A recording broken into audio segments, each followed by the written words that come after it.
Tu sais, la phrase quand on te disait à l'époque, là, les gens, quand tu montes, tu vas les croiser en bas. Enfin, tu vas les croiser sur la route. C'est- Néglige personne sur la route. Je vais vous parler d'expérience. Là, franchement, cette semaine, je suis grave content parce que tout ce que je veux là cette semaine, c'est juste bien m'occuper des toutes les personnes qui se sont abonnées, euh, vous donner grave de la valeur. J'ai pas envie d'insulter les jeunes créateurs là, je suis vraiment cool là. Euh, et là, pareil pour Instagram, on a gagné beaucoup d'abonnés. Je veux juste m'occuper de tout le monde, juste donner de la valeur, juste être cool. Donc abonne-toi, pas abonne-toi, non, t'abonnes pas. Commente et tu likes, juste ça. Voilà. Et abonne-toi aussi si tu veux. Mais en vrai, je m'en fous là aujourd'hui. Ok, let's go. La route est longue, mec. Néglige personne, la route est longue. La route est très très longue.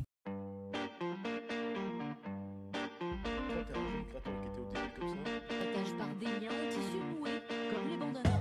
Devant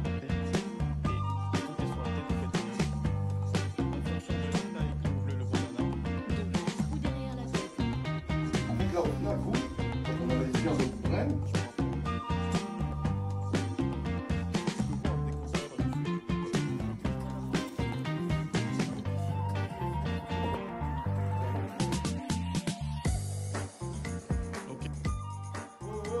Ouais, on est des ces foutus locaux là, ou bien alors.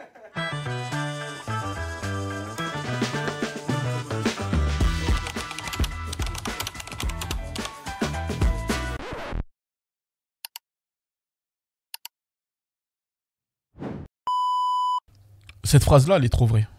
Les personnes que tu croises là, quand tu essaies de monter, qui t'ont négligé, tu vas les croiser sur la route. Tu vas les croiser sur la route. C'est trop vrai parce que je peux vous donner plusieurs exemples de comment j'ai développé et, et même des histoires récentes qui nous est arrivées. Ok. Je vous dis, ok, vous me dites ce que vous pensez. Un jour comme ça, sur Instagram, je regarde un peu les comptes Instagram qui nous suivaient, je regarde un peu les gens qui likaient, je regarde un peu les posts, enfin je regarde un peu leur compte Instagram. Et je tombe sur une fille qui like un commentaire enfin un sujet, elle avait grave kiffé tout, elle like. Et là je me dis, ah ouais ça c'est ouf, elle like ça. Donc je vais cliquer, je vais voir son profil. Et je savais pas ce qu'elle faisait, il n'y a pas beaucoup d'abonnés, tout ça, je savais pas trop ce qu'elle faisait. Et je lui dis, alors toi qu'est-ce que t'en penses? Comme donne son avis, tout ça. Et moi, en tant qu'enfant d'immigré, dans mon éducation, négliger personne, c'est même pas un truc de ouf. C'est logique. Tu veux négliger qui, de toute façon? Parce que nous, déjà, en Afrique, en Côte d'Ivoire, on a une métaphore. On dit souvent que même une fourmi peut te sauver la vie. Donc déjà, en termes de ratio, euh, comment tu dois tu vois, comment tu dois te rabaisser un peu plus et avoir beaucoup plus d'humilité, bah, même une fourmi peut te sauver la vie, c'est un truc de ouf. Parce que souvent au bled, il disait, bah regarde par exemple, t'es là, t'es posé, tu marches, tu veux traverser, tu vois une fourmi, tu prends du temps, tu la regardes. Cette seconde-là, la voiture elle passe et t'as pas écrasé. Enfin en Afrique, tu vois, ils ont beaucoup de métaphores comme ça, beaucoup de trucs comme ça. Et c'est vrai que ça fait du bien parce que nous tous, on a grandi avec des métaphores comme ça et ça fait grave du bien. Et c'est vrai que faut négliger personne. Et c'est pour ça, je pense, moi aussi, ah purée, je comprends mieux. Tu sais que dès qu'il y a des quand ma femme elle me dit ah il y a une araignée, j'arrive pas à la tuer. Je comprends maintenant. Oh la folie. Oh la folie. Bah, ouais, parce que moi j'arrive pas à tuer l'araignée. Je lui dis mais ben, il y a une araignée, je l'approche, je la sors, je vais pas la tuer. Ah je comprends mieux. Ok. Moi il y a que les moustiques où là là c'est nous deux. Hein. Ça a rien à voir là. Mais ouais. En tout cas. Faut négliger personne. Donc du coup cette fille là, je parle avec elle et tout, tu sais, je parle avec elle et elle est abonnée, tu vois, donc j'échange avec elle parfois et tout, j'échange avec elle. Et à chaque fois je demande son avis, chaque fois je demande son avis. Et un jour, je me suis abonné à elle parce que je la trouvais hyper intéressante dans sa réflexion. Donc sur un studio, je m'abonne à elle et là je vois, elle est avec le créateur de Balenciaga. Moi j'avais jamais demandé ce qu'elle faisait dans la vie. J'ai dit, elle est avec le créateur de Balenciaga, Demna. Mais elle est pas avec lui en mode genre t'es loin là, tu sais quand tu prends ta photo t'es loin. Elle était pas comme ça. Elle était vraiment, genre lui il était là et elle était là genre. Mais genre comme ça. Et là je lui dis ouais, toi tu fais quoi dans la vie? Elle m'a expliqué qu'elle a géré les tissus chez Balenciaga. Donc du coup elle bossait pour une meuf. Et cette meuf là en gros c'est sa directrice. Et en gros ensemble elles bossent pour trouver les tissus pour Balenciaga à chaque fois. Et là je suis choqué. Je dis wesh. Sérieux? Et on échange avec elle. Et je lui dis, mais tu sais que là, nous, on est en train de développer notre marque. Et avec tout le contact qu'on a, tout ça par rapport aux fournisseurs, on a un problème, c'est qu'ils nous demandent trop de quantité.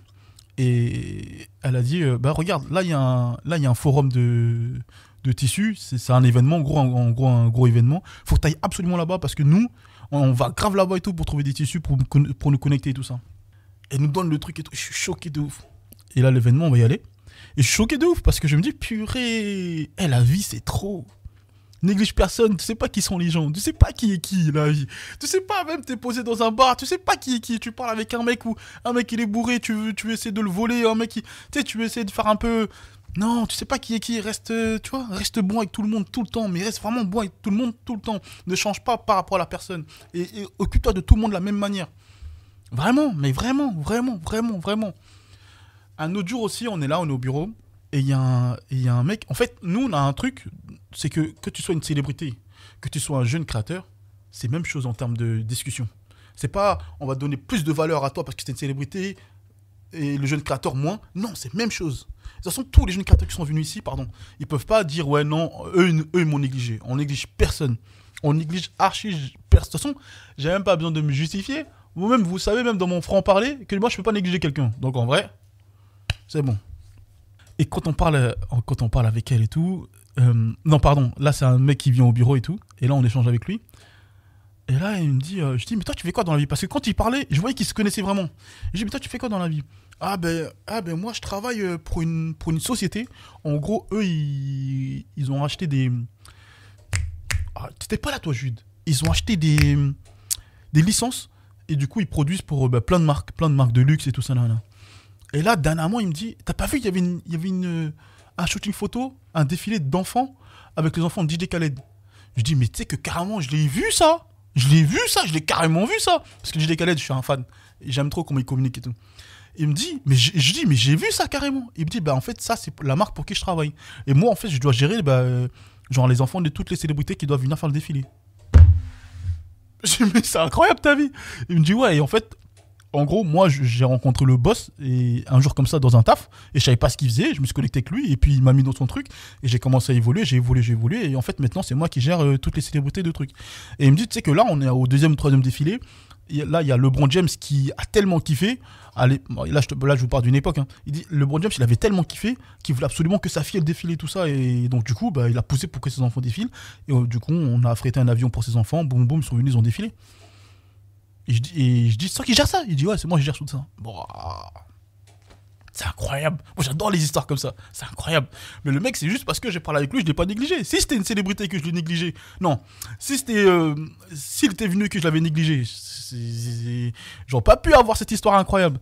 Mais comme je l'ai pas négligé, on a bien échangé ensemble et magnifique, tu vois. Et j'ai même pas cherché à prendre son contact ou à garder son contact. Je me rappelle même plus de son numéro. Mais c'était juste le moment là, présent, il était magnifique et basta. Et puis si on doit refaire des choses ensemble ou si on doit faire des choses ensemble, on le fera. Et puis tant pis. Un autre jour encore. Ici, là, franchement, on a vraiment vu beaucoup d'humains. Ça, c'est ma femme. Malcolm. Malcolm, je le rappelle. Parce que là, c'est ni ma mère, ni ma femme. Ah, je rappelle, hein. On continue. Et donc, du coup, je ne l'ai pas négligé. Une autre fois maintenant. Pareil, on a deux mecs qui viennent au bureau, ils veulent développer leur marque de vêtements, ils m'expliquent. C'est à l'époque quand on donnait des conseils gratuits là, à foison. Donc là, je les conseille, je les conseille, je les conseille, tout ça. Et là maintenant, qu'est-ce qui se passe? Et je vois aussi que, tu sais, tu le reconnais quand les gens, ils ont quand même une certaine appétence. Il y a des gens qui l'ont pas, tu vois, mais il y a des gens qui ont vraiment une certaine appétence, même, ils ont pas certains termes et tu dis, lui il connaît. Là, c'est des codes comme ça. C'est comme un braqueur, il entend un mec parler, il sait si c'est un braqueur ou c'est pas un braqueur. Il connaît même visuellement, il sait si lui il est avec lui ou pas. Et là pareil, les mecs ils commencent à parler avec des termes. Et là je dis, mais attends, vous faites quoi dans la vie vous? Ah mais moi je travaille chez Puma, France, là au siège. Je dis, mais c'est un truc de ouf ça. Je comprends maintenant pourquoi vous avez autant les termes. Ouais, nous on taffe dans ça, tout ça, nanana. On gère toute la partie... c'est quoi déjà il disait? Je ne me rappelle plus exactement. Et un jour j'avais le comédien Sako Kamara. Pendant la CAN, il faisait le tour. Il faisait le tour de l'Afrique pour arriver en Côte d'Ivoire, il est parti en voiture. Et il cherchait une collaboration chez Puma.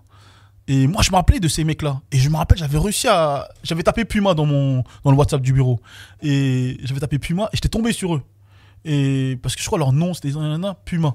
Et je suis tombé sur eux. Et là, je retrouve le numéro, je leur envoie un message et je le connecte avec Sarko Camara. Je crois, il a dit, ça allait tellement vite quand j'ai contacté avec eux, ça allait tellement vite. Il était grave content. Après le deal, je crois qu'il n'a pas eu lieu, mais il était grave content en tout cas. Et maintenant, un de ces mecs-là, maintenant, il vit à Dubaï et il développe Puma à Dubaï. Mais tu vois, ça, toutes ces belles histoires-là, c'est juste uniquement parce qu'on a négligé personne. C'est uniquement pour ça. Donc, quand je fais ce contenu-là, c'est juste pour vous dire, les gars, surtout les jeunes créateurs, je parle surtout aux jeunes créateurs, négligez personne. Faites en sorte de répondre à tout le monde. Tu sais, je vous dis la vérité, c'est dur. Nous-mêmes ici présents, c'est trop dur de répondre à tout le monde, mais on fait au mieux. Franchement, on essaye, même si ça prend 1 semaine, 2 semaines, 3 semaines, au moins on essaie de répondre à tout le monde. Vraiment, on essaie de répondre à tout le monde. Attends, je vais pas vous montrer les messages en plus. Non, c'est bon, ça fait les mecs, mais... Ça fait un peu les mecs, mais... Je vous jure, les gars, c'est énorme tous les messages qu'on a. Mais, tu vois, faut que je me rapproche. Bon, de toute façon, vous avez vu, les gars. On va pas faire les mecs. Je suis fatigué. On va pas faire les mecs ici. Parce qu'après, ça fait les mecs qui prouvent, ça, c'est pas bien. Ou qui veulent montrer. Tu vois, c'est ça, bon. Bref. Vous avez compris, en tout cas. Et on fait en sorte de répondre à tout le monde, on fait au mieux, parce que... Et on s'excuse à chaque fois, parce que c'est compliqué, mais en tout cas, au moins, on répond à tout le monde. Mais les jeunes créateurs, de fois, on vous écrit, vous répondez pas. Moi, ça, c'est un truc qui me choque de fou. Ça me choque de fou, malade. Je peux envoyer un message à un multimillionnaire, il me répond. Et jeune créateur, il me répond pas. Mais comment tu peux pas me répondre? Mais t'es fou, toi. C'est logique de répondre à tout le monde, même si ça prend du temps. Non, on n'est pas fou, on sait très bien que tout le monde travaille, non? Enfin, bref. Donc les gars, négligez personne. Là, je vous ai raconté un peu des petites histoires. Mais en vrai, même ça, dans votre parallèle de vie, vous pouvez voir l'importance de négliger personne ou l'importance de ou l'inconvénient de négliger les gens. Et vous verrez la différence. Ok, les gars? C'était juste du contenu comme ça, cool. Sympa. Cette semaine, comme je vous dis, je suis vraiment chill. Je veux vraiment devenir une personne cool. J'en ai marre d'insulter les jeunes créateurs. Peut-être que dans 2 semaines, mon énergie sera négative et je vais encore insulter les jeunes créateurs. Mais là cette semaine-là, ouais, je suis bien. Je vais commencer, là, les nouveaux coachings arrivent. Ils vont commencer là. Je suis cool, là, je suis avec mes petits frangins, je suis cool. Hein. Voilà. Vous abonnez pas, juste commentez, likez, et puis voilà. Merci les gars.